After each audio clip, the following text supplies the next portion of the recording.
edition of the Houston Texans Roundtable. I got some great content creators for you up here. One of them, Houston Stressins. You see him on Twitter, Instagram, TikTok. You see him everywhere. He is your latest for daily Houston Texans content. Then I got my boy AD from the H-Town Rundown.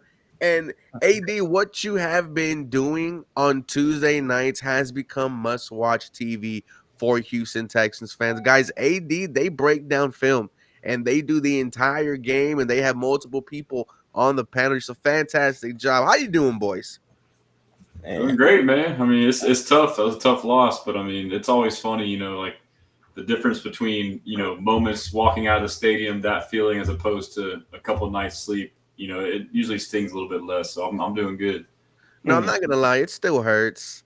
I was awake late up at night thinking, how do you score 0 points in the second half?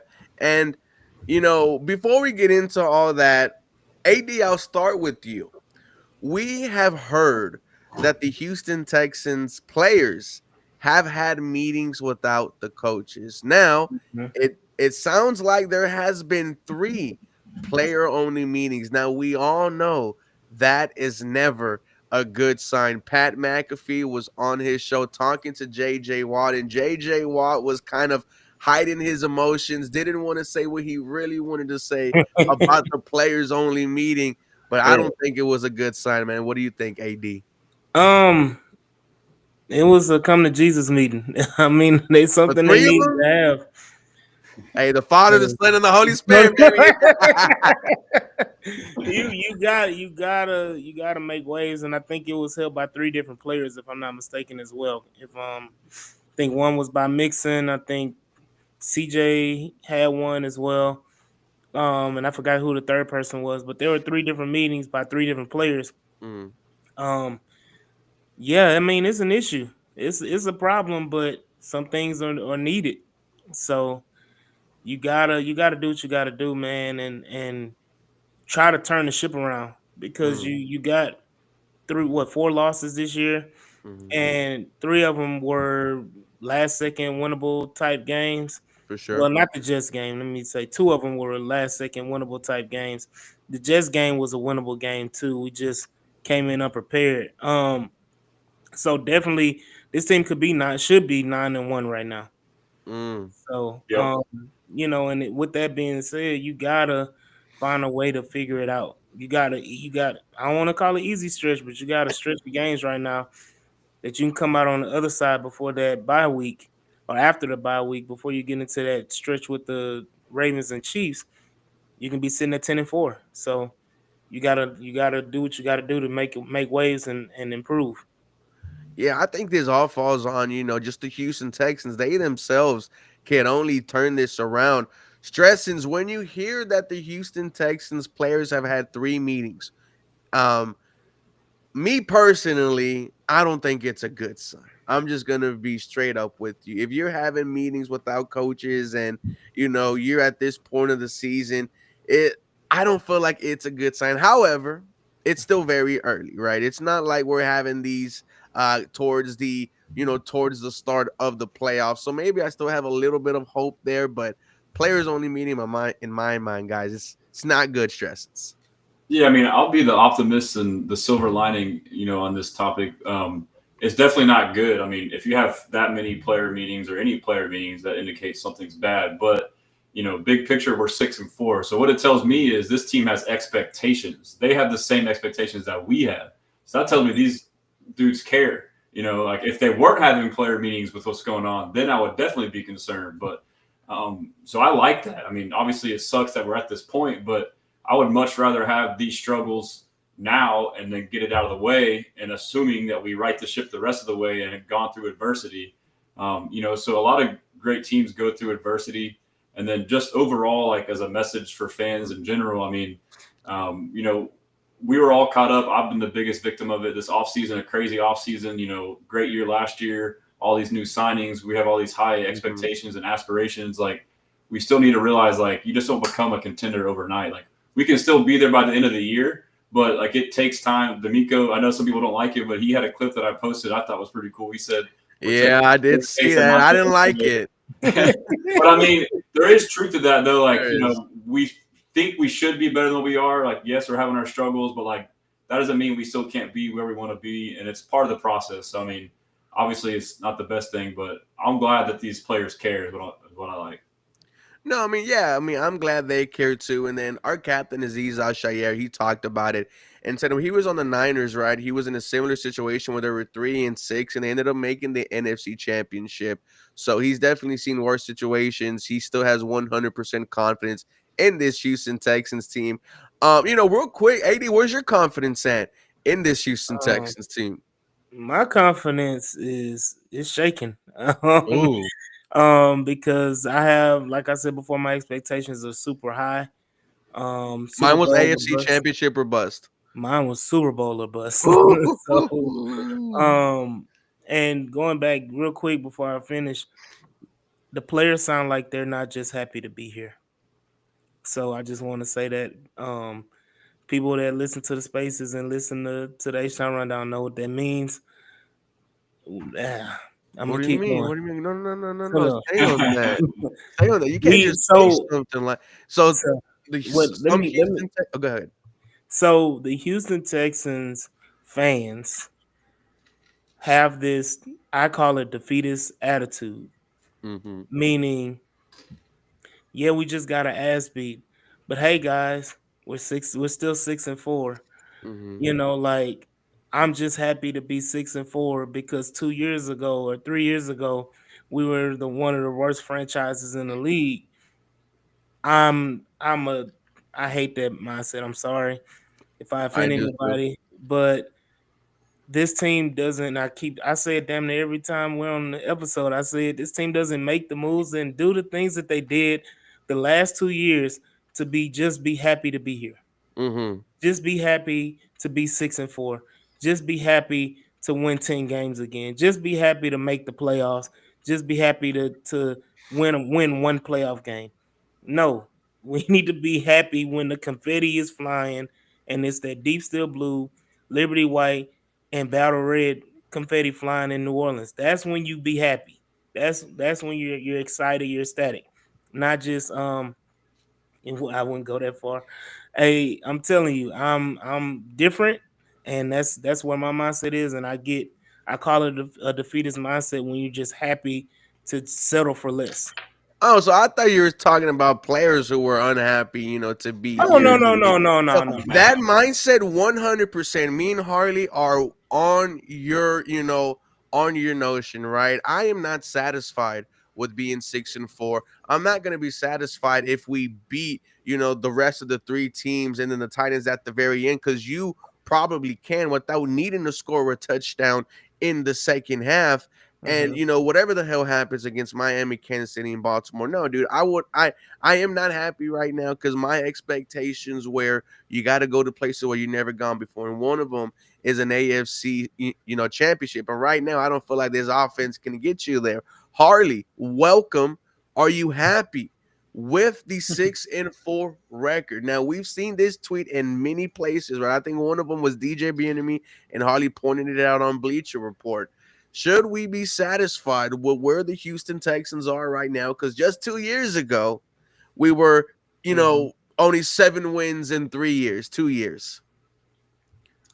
No, no, man.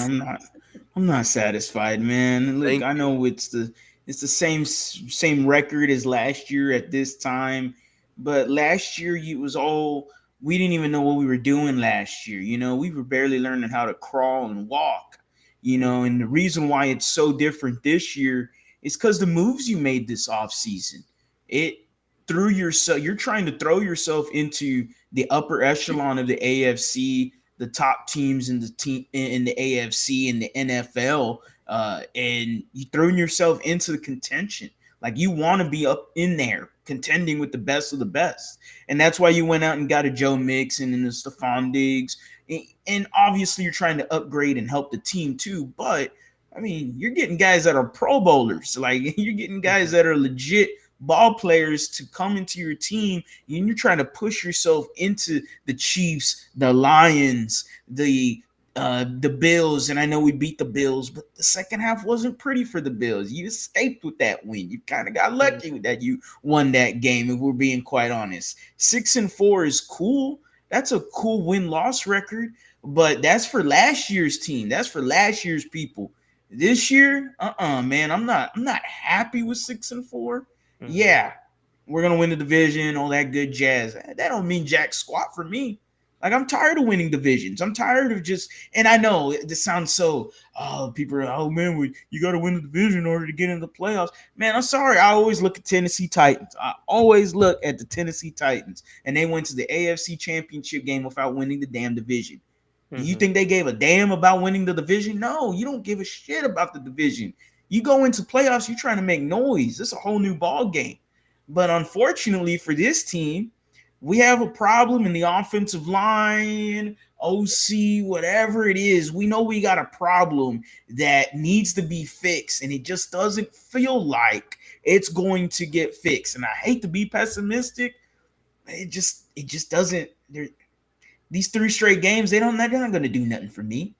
So what? You beat the Cowboys. So what? You beat the Jags and the Titans. So what? So what? You could be 9-4 after these 3 games. So what? Go out there and beat the Ravens. Go beat the Kansas City Chiefs. Then I can start, okay, I see what this team's doing now. Maybe we're back onto the, okay, this team could contend with the top dogs in the AFC. But as of right now, nah. If it go undefeated and be 13-4 to end the season. If they do that, woo. Then let's have a players only meeting every single week going forward. But after this game, you hear a lot of people say same old Houston Texans. And when you see a tweet like that says, hey, we're 6-4, exactly what we were last year. We have an easy schedule. We are going to win the division no matter what. I've seen that story before. That has been the Houston Texans playoffs. Take advantage of weak teams, of your weak schedule, get a home playoff win, and then get your ass bounced in the divisional round. I've seen it before. So I am not happy with this, man. And now we can head into whatever the hell happened on Sunday Night Football. I first want to ask you, Stressins, how did you feel about the Houston Texans playing with our balls, tickling Nico Collins in front of us, only for them to just say, no, he's not going to play? Well, first, I'll kind of like touch on what y'all had addressed. I mean, I agree. I think we all agree, like, none of us are happy, but like, I would say, like, the argument people are making, like, as far as us being fine, like, we can still be in position. Like, it's very frustrating because we had that game and that basically teetered from us having a bye and not. So now it's like almost impossible to have a bye. So that's where the frustration is. My expectations are the same as you, Ruben, like AFC Championship or bust. I want to see us take that next level. I still think it's attainable, even though right now in the moment it does not feel like it. And I think that worst case, we finish the rest of the season with 2 losses max. I think we win 1 of 2 of the Kansas City-Baltimore game. I think we win the Baltimore game at home. I think Baltimore isn't as good as people think. I think their defense is terrible. Their run defense is like the best in the league, but their pass defense is the worst in the league. So I know at the moment you say that, people will say, well, our offense sucks. I'm optimistic it will start to get better, especially with Nico back. So I think we finish 6-1, have a legit shot at that number 2 seed. I had posted something today about remaining strength of schedules. Like, ours is like bottom 5, and then like most of the teams ahead of us are all top 5, top 10. So yes, I'm frustrated, but I'm still optimistic in the future. But like, as y'all all mentioned, I mean, we won't really fully be content until we see the final result and make sure none of us want to do the same old crap where it's a Saturday evening playoff win and then exit the divisional round. We all want to win that divisional round and make that next step at the very least. So we're all on the same page there. But yeah, as far as the Lions game, I mean, in the moment, like I've been a Bobby Slowick defender this whole time up until I would say the Green Bay game. And then after that is when I really started like, okay, like, all right, now I'm going to start like being critical of him. And so like me as an optimistic guy, like whenever I finally jump on someone for, messing up, then it's like bad. So, but I will say, like, in the moment, I did let like the sense of like the 5 interceptions, like, because like I was just there, and I think some of y'all were there too, like just the highs and the lows, and like how good you were feeling, and then all of a sudden this comes crashing down. Like you couldn't help but just be like, we got 5 picks and we still lost. Like I was like, man, I was like, something needs to shake. Like I don't really think that Bobby should be fired. It's kind of tough the position we're in just because the alternative scenarios. Um, but something needs to shake. I mean, they got to get things working quick. But I will say, like I mentioned earlier, I've had a couple more sleeps. The loss does sting a lot less since then.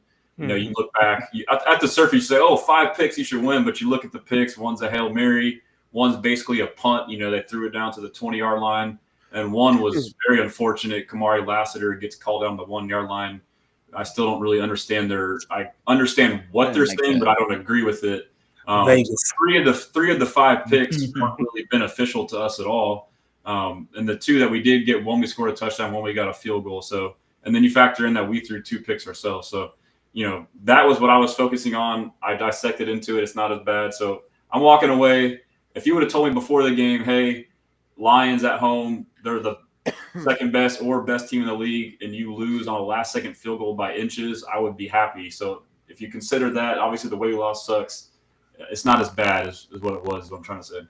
No, man, it's just the way you lost after you put up the points you did in the first half, and you're thinking this is the Houston Texan offense that we've been waiting to see, and then the second half happened, Harley, and the Houston Texans, they scored 0 points. They allow the Detroit Lion offense to come all the way back and kick the game-winning field goal. In both those field goals, oh my God, inches, centimeters, however the hell it got in, dude, crazy. But your thoughts on this second half offense, Harley, because it's been the same story all year. The Houston Texans are currently averaging 8 points in quarters 3 and 4. In the past 4 weeks in a row, the Texans have failed to put up a scoring touchdown drive. Harley, what is going on with the second half offense? Oh man, I wish I had an answer. And I mean, hell, if I had the answer, I would throw it. I would be calling the Texans right now. You I ain't have got the no, answer, Sway. You ain't got yeah, yeah. I mean, I, I, I ain't got nothing, man. It's just, it's ridiculous. And what's so upsetting is we all knew it. Like I tweeted it out. Like, hey, man, it's 23-7. Hmm. Make sure y'all put y'all's damn foot on the gas pedal. Please don't let up. I tweeted it out, and literally the game's over, and I go, well, that didn't end well, you know. And it's just upsetting, man. I don't know. It's just whether it's a lack of Bobby Slowick's adjustments in the second half, even though the defense doesn't change nothing in the second half, and you know, it's all about execution. Crazy. That was a wild quote. That was a okay, D'Amico, David Coley Ryans. And you know, so that was just like what kind of quote is this? Yeah, no, man. I wish I understood it. I wish I did. I wish I had an answer. I don't get it. I really don't. You know, yeah, I'd love to see Nico Collins back, and yeah, that's gonna, you know, kind of put the lipstick on a pig and it's gonna make it look pretty. But man, this has been a thing since the beginning of the season. I mean, I was there at the Bears game, and it's just the Bears offense was so horrible and so inadequate that they couldn't do jack squat. But the Yeah. Texans let the Bears continue to have opportunity after opportunity after opportunity because the offense could not move the ball down the field. The crowd wasn't even into the game anymore because the offense sucked.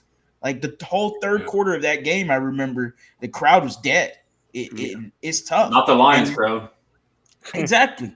And you know, the Bears, they start doing their chants and Okay. start doing their thing. And I already knew because when I start seeing the false start and y'all, well, Lions fans think that they did it themselves. And I'm like, oh my goodness. You know, I don't get it, man. Houston sports fans, I love y'all. I love my Houston sports fans. But damn, we pretty bad in terms of supporting our team in the stadiums. It's because they haven't seen that dominant win yet, Harley. They Bro, haven't been convinced yet, bro. let me say this. It has something to do with the money too. It is true. That is true. People like the tickets. I'm gonna say this in my section, but right before the game, tickets were going for $600, $700 a ticket. cashing Yeah, I'm out. going. Yeah. Yeah, man, if I could pay, half my rent, Imma do it. Well, if you're So, a season and ticket then I holder, you pay for half of your bill in a couple games. look, I can only imagine what the Christmas. I'm almost like, should I pass on a Christmas Day game? Because if it's 600 for a regular season Sunday night game, Christmas Day is probably going to be stupid. Mm. So, um, yeah, I think But that's a big part of it. But go ahead. also, too, Houston's like a melting pot too. I mean, like we're one of the biggest cities in the nation, but we got people from all over too. So I mean, who knows how many people? Like my brother-in-law's from Detroit area. He went to the game with me. He's a Lions fan. So that's just one small example. I mean, Took the a lot of opposite. it's a lot of factors, but yeah, and Shoot.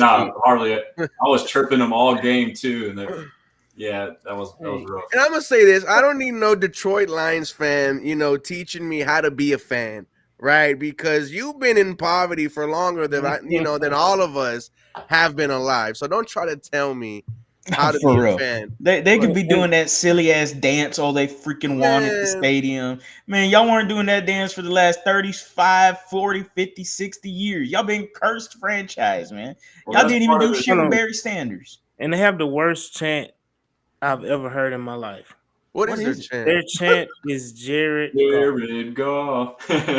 That's it? Jared We Goff. need a chant, Baseball man. That's champ? it. I mean, Swarm's And okay, what's but the way they do it, it doesn't get me excited. yeah, what's crazy is every time, like, cause I'm on the visitor side, so I was just surrounded by Detroit fans. Every time they would start that chant, it was hilarious. They would start it, and Jared Goff would throw an interception. I was like, I would That just be guy is looking back at yeah, him look like, you at see what you're Jared doing? Goff. Like, you see what you're doing to your quarterback? I mean, I guess we can stay on this topic and we can all give an answer. AD, when we see that this offense has been a struggle all year and we see that no changes has been made, I think there's only one person that we can look at and that's D'Amico Ryans. And we've heard some wishy-washy things, recently, right? It started all the way back when they asked him, could people be changed? He said yes, 100%. Everything's, available, everything's open to conversation. And then a few days later, that's not what we hear from D'Amico Ryans. He says, man, something's been bad. Then he's like, no, people have bad plays. Everyone has bad plays. Let's focus on the positive. It seems like, kind of that D'Amico is not really having the, what am I trying to say, AD? Like, it seems like he's playing buddy buddy with Bobby Slowick. Like, this is his boy, and I don't want to get him in trouble, and I don't want to, throw him under the bus. And it seems like that's something that D'Amico Ryans is willing to do, for his coaches, for his players. Like, he rides for his guys, and I don't want this to be, a negative thing about D'Amico Ryans. I mean, it can be. Nobody's above criticism, especially D'Amico Ryans. He's loyal, too loyal. He's loyal to a fault. Um, Nobody's gonna say it. I'm gonna say it. Kenyon Green was a starter for 7 games because of D'Amico Ryans. Um, we look at Bobby Slowick is still the OC. Bobby Slowick hasn't been relieved of his play calling duties because of D'Amico Ryans. Like, Mm-hmm. you can sit up here and address it and take it head on and say we're going to make changes, but obviously you're just lying through your teeth because you come out in the second half of each of these games and it's the same story. I mean, I think we scored over double digits twice this season in 10 games. The first week one, we scored 17 points, and then against the Patriots, we scored 24 points. That is the total. And honestly, if you add those two up, I think that's more than what we scored the rest of the 8 games Mm. in the second half. So it's definitely disappointing. It's definitely a problem that you're not making adjustments in the second half. You can see D'Amico's defense make adjustments. You can Okay. see that. Mm. You can see that, but Whoa. you don't see that the offense make adjustments at all.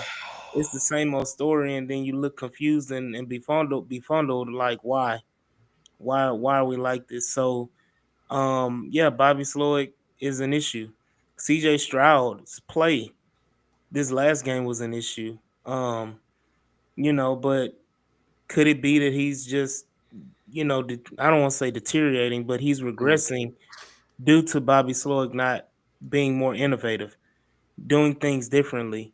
Um, I mean, he reversed back to the tight formations. The whole second half. The first half, he looks like, oh, he's trying something new, different formations, spreading it out, everything like that. Then you come in the second half and it's back to the same old, oh, let's go tight formation. It's an The rest adjustment, dude. and The opposite About of execution. so it's like, man, and I think Bobby is relying on CJ Stroud to save him.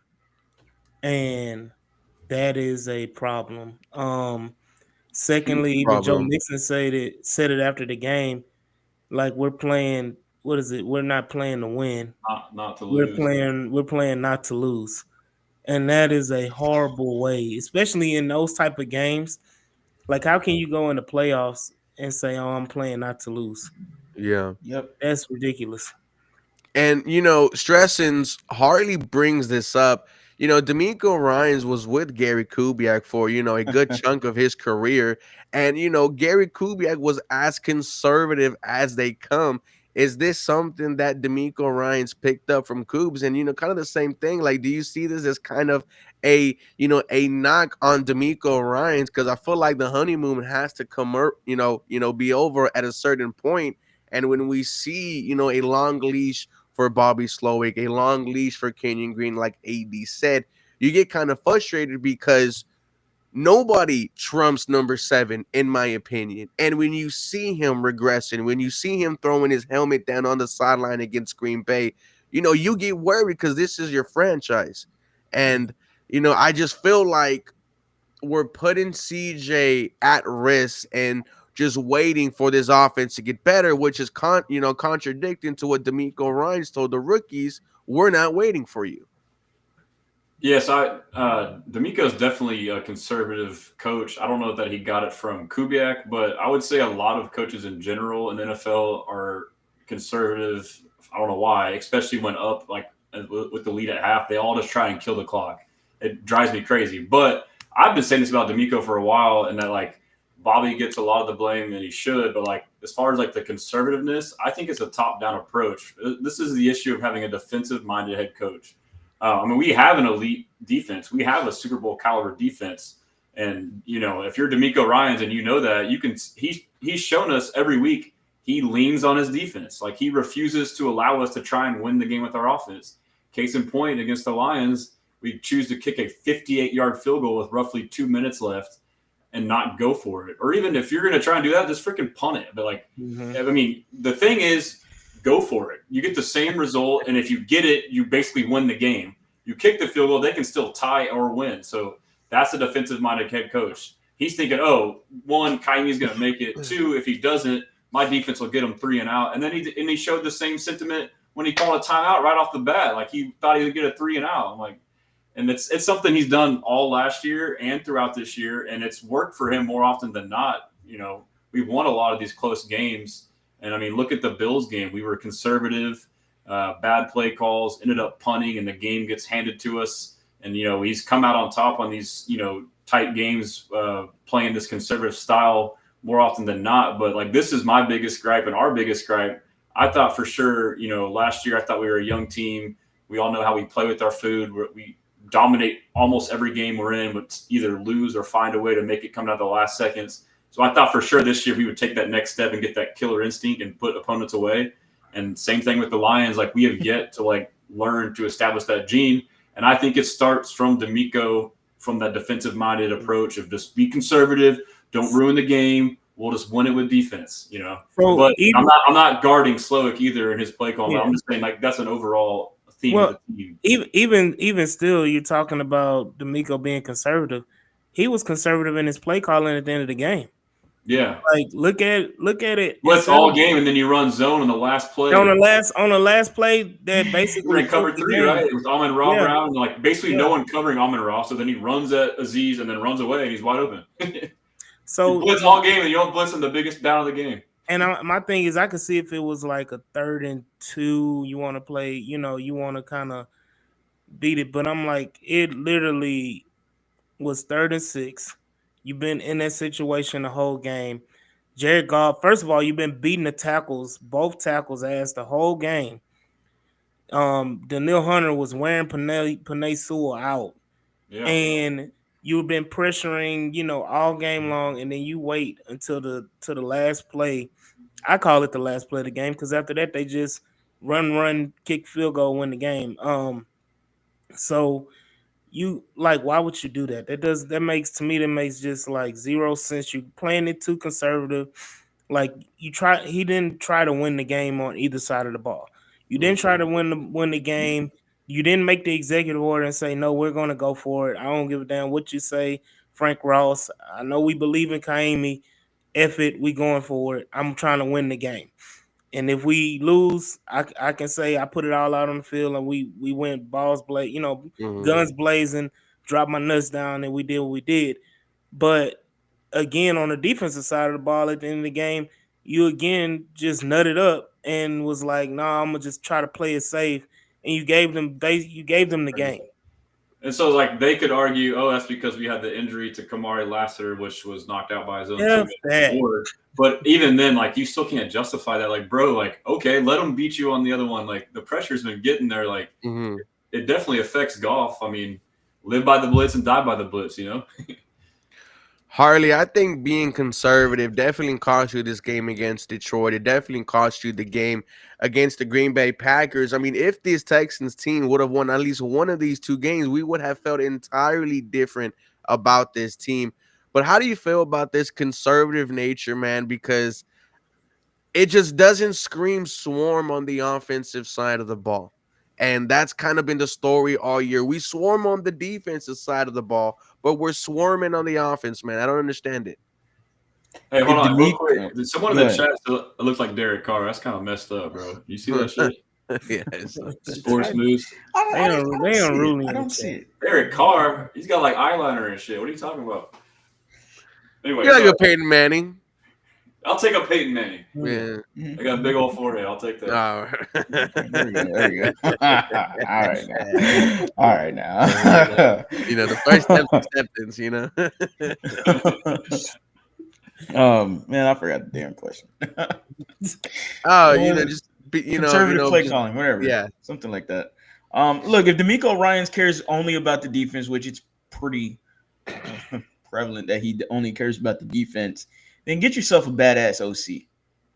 Like that's basically the biggest answer. And Bobby Slowick is not a badass OC. It's tough to say that he's not Gary Kubiak because he also worked with Kyle Shanahan. Kyle Shanahan is also known for conservative play calling at the end of games, let teams come back into games, where Kyle Shanahan also worked with Gary Kubiak. Gary Kubiak was a guy that always let his buddies have coordinator jobs and assistant coach jobs. I look at Rick Dennison, someone that was here for 3 years with the Houston Texans, where fans were just crying like, hey, we need a new offensive coordinator. We need a new offensive coordinator. We need Gary Kubiak to take over the play calling. And finally, Gary Kubiak decided in 2013, yeah, you know what? I'll take over the play calling. It was annoying back then. It's annoying right now. I'm tired of it. I'm tired of having conservative play callers. I'm tired of having conservative head coaches ish. It's annoying, man. It's the same thing every week. It's frustrating. It's a definition of insanity. Like the Houston Texans continue to run the football over and over again when they are just super inefficient at running the football on early downs. Why do we do that? Oh, CJ Stroud's 3rd and 8, 3rd and 9. You did that a lot last year. Yeah, his heroics helped you out a lot. And it's helped you a little bit this year too, but you can't bank on CJ Stroud putting the S on his chest every single week and expect the same thing over and over and over again. Like sooner or later, 3rd and 8, 3rd and 9, man, that's just a difficult third down. I would love to have CJ Stroud's life easier. Unfortunately, that's just not been the case this year. Yeah, I'm worried about the coordinators. Like D'Amico comes from the San Francisco system, where this defense gets a Shanahan coordinator. So like I think we need a whole new scheme, but I don't know if he's willing to do that. Like this is the way that he knows how to play. That's so we had a chance to get Cliff Kingsbury along on this staff. It's true. It's all Um, good, man. My crackhead's gonna get fired, and we're gonna pick him up. so let me say this about the about the conservative nature. D'Amico's conservative in all facets, not just coaching. The fact that we talked about it when we opened the show, Nico Collins Mm. was 100% ready to play. Oh, let's be conservative and sit him out a game. Don't get me We've started seen on it with the injuries this whole season that guys are ready to play. D'Amico even said it in an interview with the 610 Yeah. Mark Vandermeer and what's John his Harris. name, John Harris. John Harris, yeah. That Mm-hmm. yeah, I take caution and I sit guys out, as long as possible, give them extra weeks or whatever, so that the injury doesn't reoccur. But Nico Collins plays that game. It's a totally different game. Yeah. It is. Easily. You win that game easily. And I don't want to hear none of that. I know it's fans talking about, well, it's an NFC game, it doesn't matter. Yeah, man. That's BS That's because national perception too. We go from like a top 5 team, now we're like 13th, 15th ranked yeah, team. right. Yeah. Now we're We're middle of the contenders. pack. Yeah, we're middle of the pack. Nobody's taking us serious. We're in all intents and purposes, we're fraudulent franchise right now. Um, Especially with the high expectations from the national media, from ourselves as fans. Um, I get what Larry's saying. Some of the play calls can work in certain situations, but you got, I mean, his time. I don't want to. What is it? Game management or Mm. play calling, like sequences and Mm. everything. Like it's just trash. No, he has no flow. Bobby, I know Bobby Sloyd can't dance. He has no rhythm. Like, like you I can't. knew that already. Yeah, I So ain't trying to pull you no you card here. can Come on now. you can't tell me otherwise. Like Bobby Sloyd is just one of those uncoordinated, never knows, offbeat all the time. So just he coaches like it's just irritating, man. I'm frustrated And because even then, he doesn't run like the full Shanahan scheme. Like he's not running boots and all that No. stuff. Like he's got his own like watered down version of it too. So Man, we need to take him clubbing. Like we need to show him a good time. We need to change how Bobby Slowick views life, and maybe that could get him a boost. Maybe it doesn't, you man. need to take Maybe him it, to the hood, like Malibu. we, we're gonna drop him off in Fifth Ward. We're gonna yeah, I drop him off in tested Fifth Ward. positive for GAME. But ladies and gentlemen, real quick before we go, I'm going to give these gentlemen an opportunity to drop where they have all their latest work. We want to thank all you guys who were with us. 535 people in the chat, guys. Make sure you like the stream. That's how you help us the most. AD, where can the people find you and all your latest work? You can find me at the H Town Rundown on all platforms. Join us on Tuesday nights for the All 22. Mm. Tuesdays and Fridays when we go live, but especially on Tuesday nights as well. So stream on Facebook, Instagram, Twitter, YouTube, and check us out on our website, the htownrundown.org. Harley, the handsome man, where they can find you and all your latest work. You can find me at the lead _HOU anywhere on social media, especially on YouTube. Got a few announcements real quick. Tomorrow I'll have Matt Sims, former quarterback. He's going to be on my YouTube channel. Matt Sims was with Kyle Shanahan from the Atlanta Falcons from 2015 to 2017. I'll be at practice squad, but I'll see what he's got about the Shanahan scheme. And he's always talking about he really loves the Texans from what me and Ruben had him last year. Shout out to my boy Matt. Second announcement. If anybody's into Apollo Media, on Monday I'll be with Apollo Media reacting to the Texans and Cowboys game on their YouTube channel. So I'll be there with them for at least a half, and then I'll go home because then I have to do Bleacher Report. But yeah, if anybody's into Apollo Media, they're going to be live, and I'll be reacting with them with the Texans and Cowboys. And that's all I got, man. I appreciate y'all. Stress is where they can find you and all your latest work.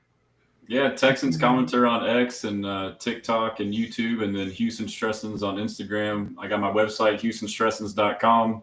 If y'all could subscribe to the free newsletter, I'm trying to get that rolling, and then check out the merch. I got the Will Anderson shirt on this week. It's the if you ain't with Houston, fuck them. Mhm. Hey, What better week would it be to have a bounce back game against a lowly Dallas team to get our hopes back up? I mean, if we go into Dallas and come out with a 20+ point victory, I mean, we'll be feeling pretty good. and plus, fuck Dallas, man. I've been hating Dallas ever Exactly, before I was bro. in my daddy's balls, man. Like Whether I hate they're the back on the Mavericks. team or not, whether they're bad or not, like I hate the their ass is still Rangers. good. I Exactly. hate Tony Romo. I hate Last thing Mark Cuban. Last thing I It's want just what the doctor ordered, man. Last thing I want to hear is a Cowboys fan that had a freaking trash ass season come back and say, "Well, at least we beat you guys. Y'all couldn't beat us." I have already to know lose what's gonna games. We have to happen. dominate You this might as game. well pack it up know, if they lose to the you Dallas know. Cowboys. Pack up Yeah, the season. yeah, dude. Like All hell is gonna the break season's loose. almost packed up for me. I feel like Mhm. he's we're kicking the proverbial field goal for the season, but I'm still have some hope left. I'm still They're have some terrible hope. at home. They've lost pretty much every game by 20. Yeah, they haven't won at except for home. the Ravens, which was like I don't want to hear they this came shit. up I don't want to hear that, man, because There is no excuse not to drop 30 plus on their ass. It is what it is. We got to handle business. There's no excuses. All right.